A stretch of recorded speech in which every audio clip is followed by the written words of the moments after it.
Hello friends, आप सभी को राधे राधे। आज हम 8 फरवरी के करंट अफेयर देखेंगे, साथ में स्टैटिक जीके के बेहतरीन प्रश्न देखेंगे जो कि आपको आगामी एग्जाम में देखने को मिल जाएंगे। तो स्टार्ट करते हैं। हाल ही में द पल्स कॉन्क्लेव 2023 का आयोजन कहाँ किया जाएगा? महाराष्ट्र में किया जाएगा। कहाँ किया जाएगा? महाराष्ट्र में किया जाएगा। इससे रिलेटेड पॉइंट देखेंगे। द पल्स कॉन्क्लेव 2023 का आयोजन मुंबई महाराष्ट्र में किया जाएगा और इसका उद्देश्य भारतीय दाल और अनाज सेक्टर को ग्लोबल स्तर पर प्रतिस्पर्धी बनाना और भारत की खाद्य और पोषण सुरक्षा को बढ़ावा देना है। इसका आयोजन India pulse and grain association ने 16 से 18 फरवरी तक द पल्स कॉन्क्लेव 2023 का आयोजन किया है। तो आपको याद रखना है दोस्तों, द पल्स कॉन्क्लेव 2023 का आयोजन India pulse and grain association द्वारा किया गया है। इसके बाद लंदन टॉप में देखेंगे। अंतर्राष्ट्रीय क्रिकेट में दोहरा शतक ईशान किशन ने लगाया है। किसने लगाया है? ईशान किशन ने लगाया। नाबार्ड के अध्यक्ष केवी साजी हैं। कौन है? केवी साजी हैं। Table tennis federation of India की पहली अध्यक्ष मेघना एलावत को बनाया गया है और हॉकी इंडिया के अध्यक्ष दिलीप ट्रिकी हैं। फुटबॉल महासंघ के हेड कल्याण चौबे हैं। कौन है? कल्याण चौबे हैं। ई अमृत पोर्टल नीति आयोग ने शुरू किया है।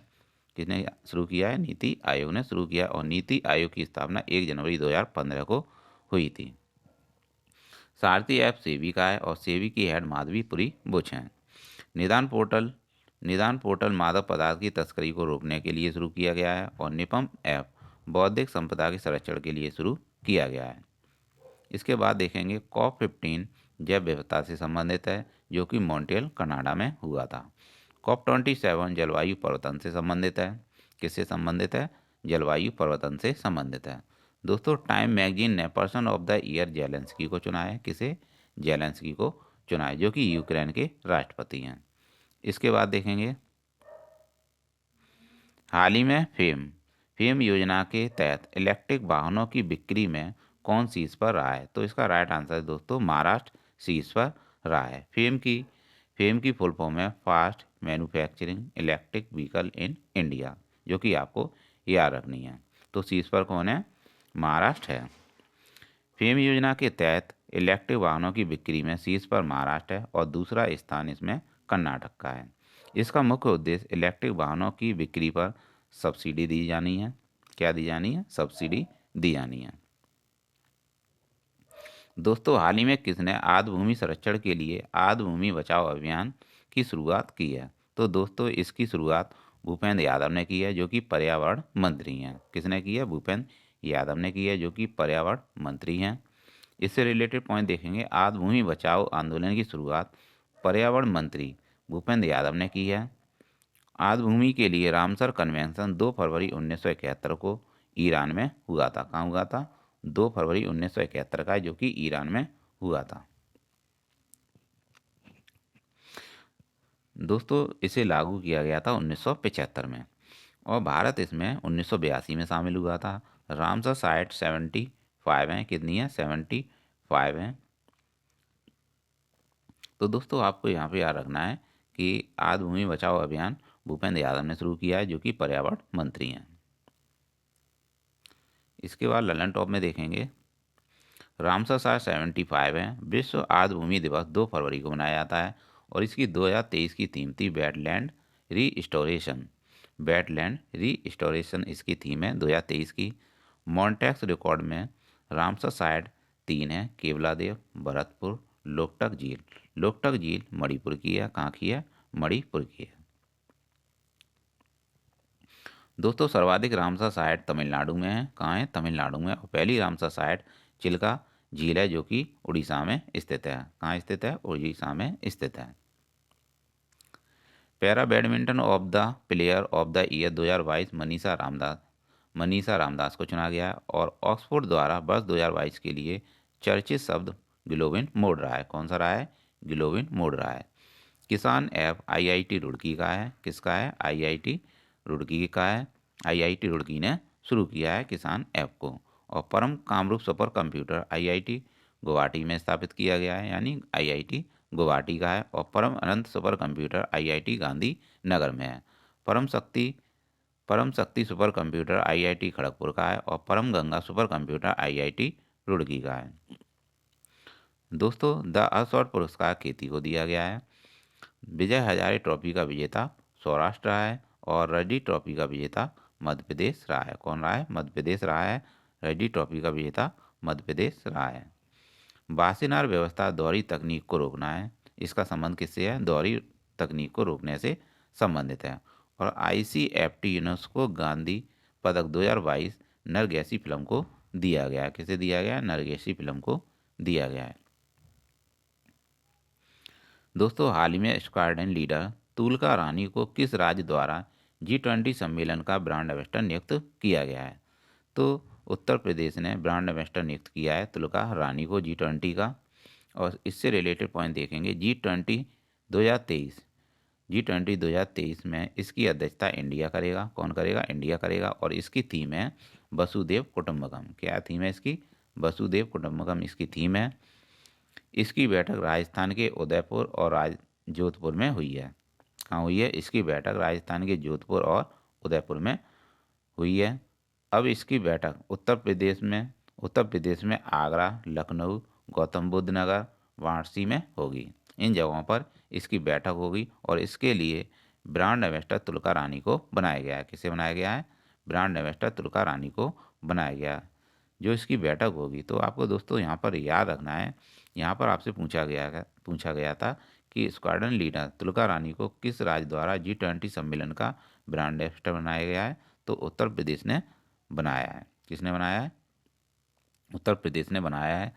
जो इसकी अब जो बैठक होगी हाल ही में, वह आगरा, लखनऊ, गौतम बुद्ध नगर और वाराणसी में होगी और इसके लिए तुलका रानी को ब्रांड एम्बेसडर बनाया गया है। तुलका रानी ने माउंट एवरेस्ट फतेह किया है और साथ में माउंट एल्ब्रुज भी इन्होंने फतेह किया है। तो आपको ये पॉइंट तो मोटे मोटे याद ही रखने हैं कि माउंट एवरेस्ट फतेह किया है और माउंट एल्ब्रुज भी इन्होंने फतेह किया है। खेलो इंडिया यूनिवर्सिटी गेम्स तीसरे क्रम के उत्तर प्रदेश में हुए हैं और खेलो इंडिया यूनिवर्सिटी गेम्स जो 5वें क्रम के हैं वह मध्य प्रदेश में होंगे। कहाँ होंगे? मध्य प्रदेश में होंगे। G20 की 2022 की अध्यक्षता बाली, इंडोनेशिया में हुई थी। कहाँ हुई थी? बाली, इंडोनेशिया में हुई थी। G20 के शेरपा अमिताभ कांत हैं। कौन है? अमिताभ कांत को। एससीओ की सांस्कृतिक राजधानी वासी को बनाया गया है। किसे बनाया गया है? वासी को बनाया गया है। एससीओ की 2022 की बैठक समरकंद, उज्बेकिस्तान में हुई थी। कहाँ हुई थी? समरकंद, उज्बेकिस्तान में हुई थी। और एससीओ की 2023 की बैठक इंडिया में होगी। यह आपको याद रखना है। कहाँ होगी? एससीओ की 2023 की बैठक इंडिया में ही होगी। इसके बाद देखेंगे स्वदेशी हार्पर प्रणाली IIT मद्रास ने शुरू की है और श्रीपुर का जांच कमीशन दिशा रेप एनकाउंटर केस से संबंधित है। किससे संबंधित है? दिशा रेप एनकाउंटर केस से संबंधित है। फ्रेंच ओपन 2022 महिला सिंगल्स का खिताब ईगा स्विएटेक ने जीता है। किसने जीता है? ईगा स्विएटेक ने जीता है। और पुरुष में राफेल नडाल ने जीता। सिंगल यूज प्लास्टिक बाईबैक योजना हिमाचल प्रदेश की है। कहाँ की है? हिमाचल प्रदेश की है। और राय तितली घोषित किया है ब्लू तितली को सिक्किम ने।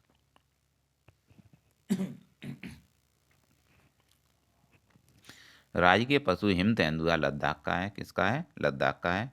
यह भी आपको याद रखना है। हाल ही में मुख्यमंत्री योगी आदित्यनाथ द्वारा BFS global centre joint visa application centre का उद्घाटन कहाँ किया गया है? तो दोस्तों, इसका उद्घाटन लखनऊ में किया गया है। BFS global joint visa application centre का उद्घाटन लखनऊ में किया गया है। इससे रिलेटेड पॉइंट देखेंगे। पहला BFS global centre visa application centre का उद्घाटन लखनऊ में किया गया है और वीज़ा के लिए दिल्ली ना जाना पड़े इसलिए इसे शुरू किया गया है। तो दोस्तों, इसका राइट आंसर था लखनऊ। भारत का 53वां tiger reserve Ranipur tiger reserve है जो कि उत्तर प्रदेश में स्थित है। बाघ परियोजना 1973 की है। कहने का मतलब बाघ प्रोजेक्ट 1973 का है। और सर्वाधिक टाइगर मध्य प्रदेश में पाए जाते हैं, इसीलिए मध्य प्रदेश को टाइगर स्टेट भी कहा जाता है। कूनो राष्ट्रीय उद्यान मध्य प्रदेश में स्थित है और यहीं कूनो नेशनल पार्क में ही 8 चीतों को नामीबिया से लाया गया था और 8वें चीते का नाम मोदी जी ने आशा रखा था। क्या रखा था? आशा रखा था। पहली पैरा बैडमिंटन अकादमी लखनऊ में शुरू हुई है। कहाँ हुई है? लखनऊ में शुरू की गई है। और पहला तरल नैनो यूरिया संयंत्र कलौल गुजरात में स्थापित किया गया है।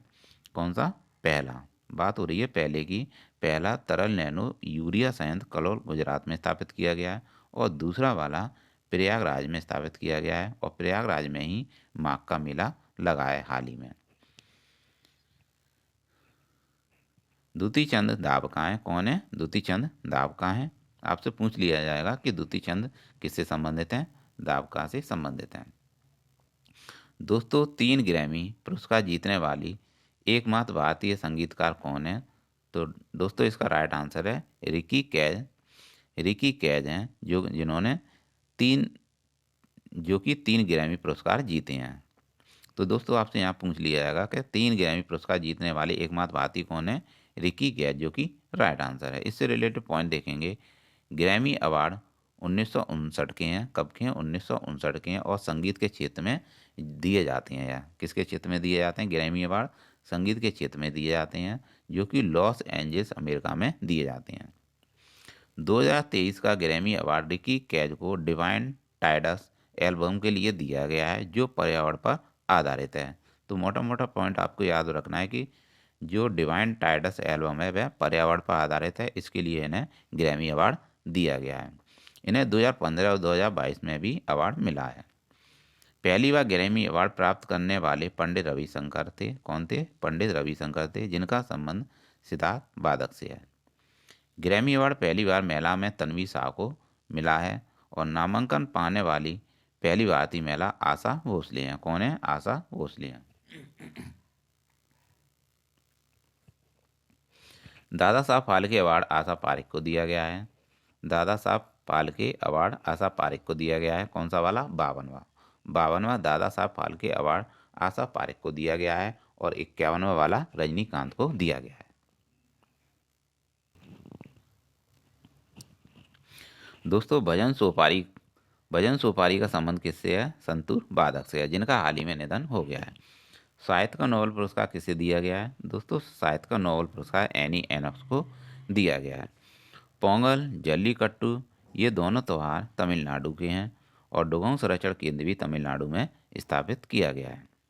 और तमिलनाडु का ही भरतनाट्यम है, यह भी आपको याद रखना है। कोरोमंडल कोस्ट तमिलनाडु के तट को कहते हैं। और कुडनकुलम परमाणु संयंत्र और कलपक्कम परमाणु संयंत्र तमिलनाडु में ही स्थित है। तमिलनाडु का शास्त्रीय नृत्य भरतनाट्यम है। और पहली शास्त्रीय भाषा तमिल है, जो कि 2004 की है। दोस्तों आपसे यहाँ पर पूछ लिया जाएगा कि सबसे पुरानी शास्त्रीय भाषा कौन सी है? तो आपका राइट आंसर होगा तमिल। मिशन सहभागिता किसने शुरू किया है? तो यह गोवा का है। मिशन सहभागिता गोवा का है। और गोवा हर घर जल प्रमाणित वाला राज्य है। और रेबीज मुक्त राज्य भी गोवा है। और गोवा के सीएम प्रमोद सावंत हैं। नंदा झील गोवा में ही स्थित है। कहाँ? गोवा में ही स्थित है। तो दोस्तों इसके बाद देखेंगे भारत ऊर्जा सप्ताह 2023 का उद्घाटन बेंगलोर में किसके द्वारा किया गया है? तो दोस्तों इसका उद्घाटन बेंगलोर में नरेंद्र मोदी द्वारा किया गया है। भारत ऊर्जा सप्ताह 2023 का उद्घाटन पीएम नरेंद्र मोदी जी द्वारा बेंगलोर में किया गया। तो इसका राइट आंसर था नरेंद्र मोदी। ललन टॉप में देखेंगे हाल ही में मिष्टी योजना किसके लिए शुरू की गई है? मैंग्रोव वनस्पति के संरक्षण के लिए इसे शुरू किया गया है। मिष्टी योजना को मैंग्रोव वनस्पति के संरक्षण के लिए शुरू किया गया है। राष्ट्रीय हरित हाइड्रोजन मिशन का लक्ष्य क्या है? इसका लक्ष्य है 5 मीट्रिक मिलियन उत्पादन करना है। क्या करना है? हाइड्रोजन को 5 मीट्रिक मिलियन उत्पादन करना है।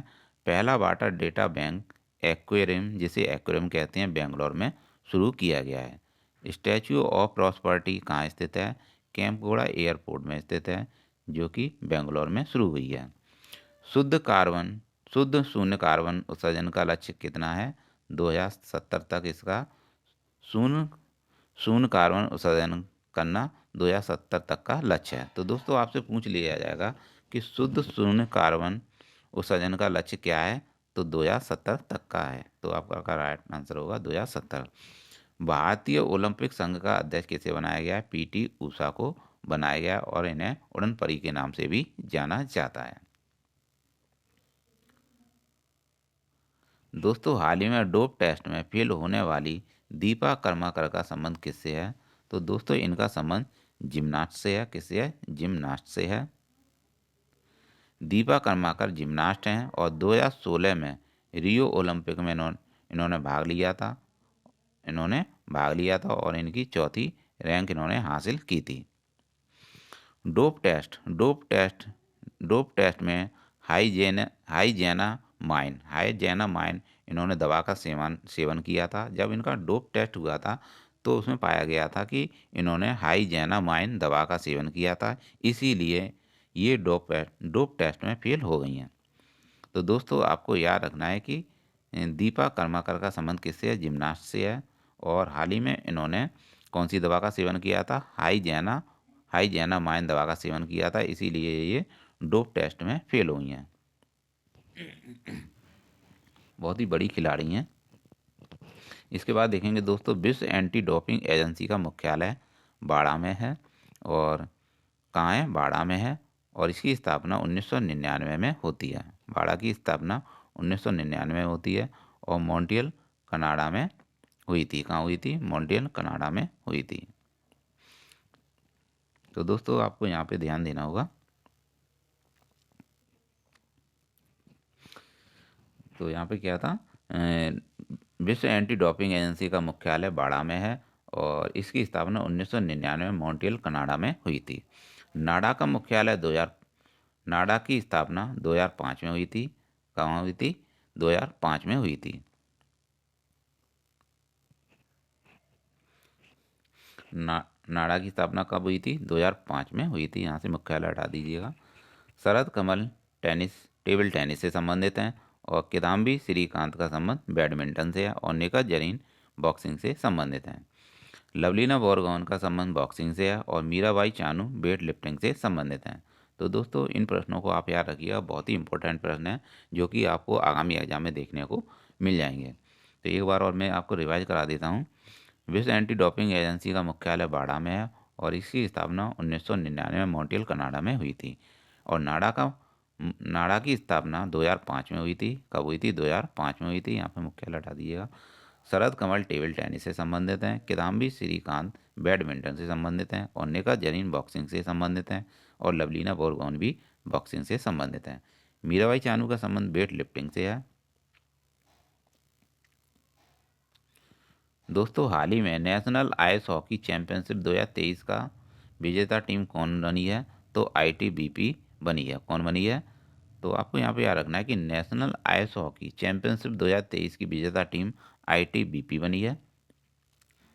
इसके बारे में देखेंगे।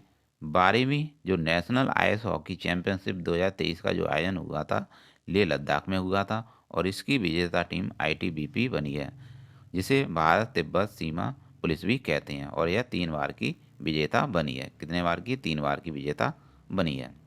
इसके बाद देखेंगे संतोष ट्रॉफी जो कि 75 में क्रम की थी, फुटबॉल से संबंधित है और इसका आयोजन केरल में हुआ था और जो विजेता रही थी टीम वह केरल रही थी।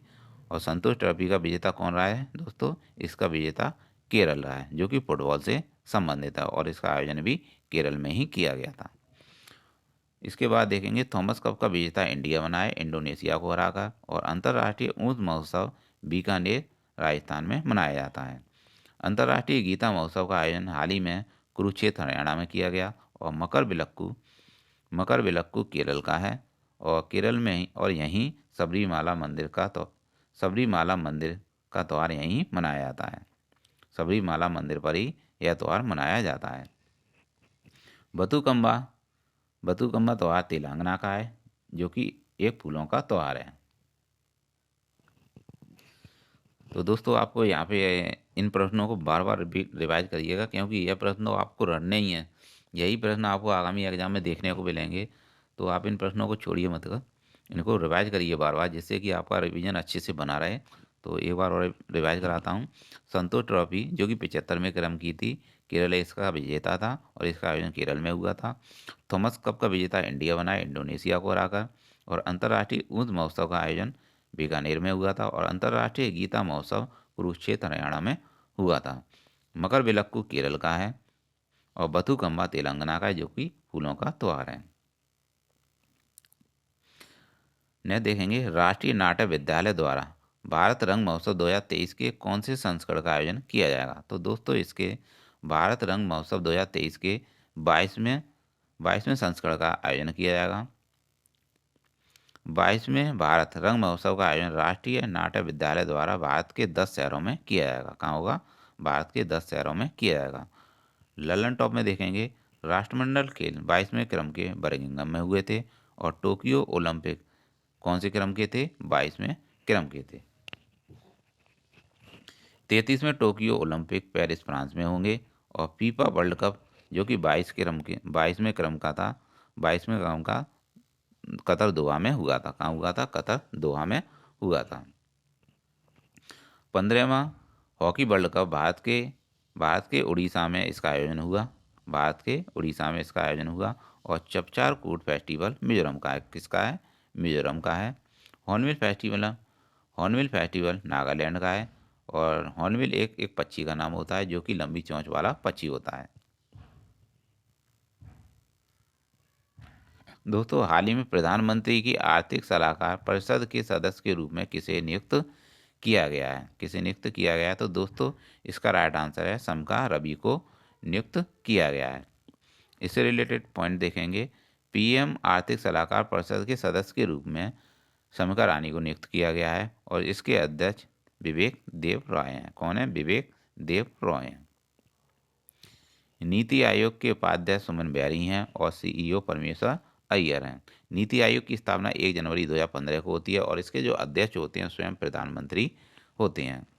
महान्यायवादी आर्टिकल 76 में है और राष्ट्रपति इन्हें नियुक्त करता है और वर्तमान में जो महान्यायवादी हैं वह आर वेंकट रमणी हैं। 15वें वित्त आयोग के अध्यक्ष नंद किशोर सिंह हैं जिन्हें शॉर्ट में NK सिंह भी कहा जाता है। मुख्य आर्थिक सलाहकार अनंत नागेश्वरन है और बोनालू फेस्टिवल तेलंगाना का है। कहाँ का है? तेलंगाना का है। पोंगल तमिलनाडु का है। मट्टू पोंगल जल्लीकट्टू पर मनाया जाता है। तो आपको यहाँ पर ध्यान देना होगा कि जल्लीकट्टू और पोंगल यह तमिलनाडु के ही हैं। दोस्तों थाईपुसम उत्सव किस समुदाय द्वारा मनाया जाता है? दोस्तों यह तमिल समुदाय द्वारा मनाया जाता है। इससे रिलेटेड पॉइंट देखेंगे थाईपुसम फेस्टिवल तमिल समुदाय द्वारा पूर्णिमा को मनाया जाता है। थाईपुसम तमिलनाडु का फेस्टिवल है। कहाँ का है? तमिलनाडु का है। तो आपको यहाँ पे याद रखना है कि थाईपुसम फेस्टिवल कहाँ का है? तमिलनाडु का है और यह तमिल समुदाय द्वारा मनाया जाता है। हाल ही में हिंडनबर्ग की रिपोर्ट के बाद अडानी एंटरप्राइजेस शेयरों को किस देश के सूचकांक से हटाया गया है? तो अमेरिका के सूचकांक से हटाया गया है जो कि राइट आंसर है अमेरिका। दोस्तों जीएसटी संग्रहालय पणजी में स्थापित किया गया है जिसका नाम धरोहर है यानी पणजी गोवा में स्थापित किया गया है।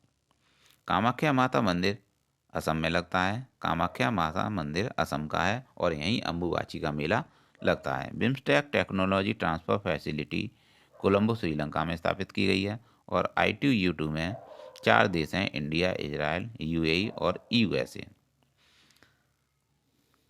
अंतर्राष्ट्रीय साक्षरता उत्सव 19 का आयोजन शिमला हिमाचल प्रदेश में किया गया है और मिस इंडिया वर्ल्ड वाइड का खिताब खुशी पटेल ने जीता है। भारत का पहला डार्क स्काई रिजर्व लद्दाख में शुरू किया गया है और विश्व का सबसे हवाई अड्डा किंग हमद हवाई अड्डा है। कौन सा है? किंग हमद हवाई अड्डा है। FIFA world cup 2026 Canada, America, Mexico में होगा। कहाँ होगा? कनाडा, अमेरिका, मैक्सिको में होगा। और इसके बाद देखेंगे मस्तिष्क अनुसंधान केंद्र बेंगलोर में स्थापित किया गया है। दोस्तों रिलायंस इंडस्ट्री ने देश का पहला multi modal logistic park Chennai Tamil Nadu में स्थापित किया है और अंडर वाटर मेट्रो कोलकाता में हुगली नदी के नीचे इसका शुभारंभ हो रहा है। एनम एजुथम योजना तमिलनाडु की है। पोंगल जल्लीकट्टू ये दोनों तमिलनाडु के हैं और कोरोमंडल कोच तमिलनाडु को कहा जाता है। तमिलनाडु के तट को कहा जाता है। कुडनकुलम परमाणु संयंत्र कल्पक्कम ये दोनों तमिलनाडु में है और तमिलनाडु का शास्त्रीय नृत्य भरतनाट्यम है। दोस्तों पहली शास्त्रीय भाषा तमिल है जो कि 2004 की है। मीनाक्षी मंदिर द्रविड़ शैली में मदुरई तमिलनाडु में स्थित है जो कि बैगी नदी के किनारे स्थित है। निमोनिया का रोग कारक जीवाणु होता है जो कि श्वसन तंत्र को प्रभावित करता है। काली मौत प्लेग को कहते हैं जो कि जीवाणु के कारण होती है। इटाई रोग कैडमियम के द्वारा होता है। और हैंसन रोग लेप्रोसी रोग को कहते हैं जो कि एक कुष्ठ रोग है। हाइड्रोफोबिया रेबीज से होता है और रेबीज कुत्ते के काटने से होता है। और रेबीज मुक्त राज्य कौन सा है? गोवा है। मिनीमाता रोग मरकरी से होता है यानी पारा से होता है। राष्ट्रीय डॉल्फिन डे 5 अक्टूबर को मनाया जाता है और 2009 में राष्ट्रीय जलीय जीव घोषित किया गया था डॉल्फिन को।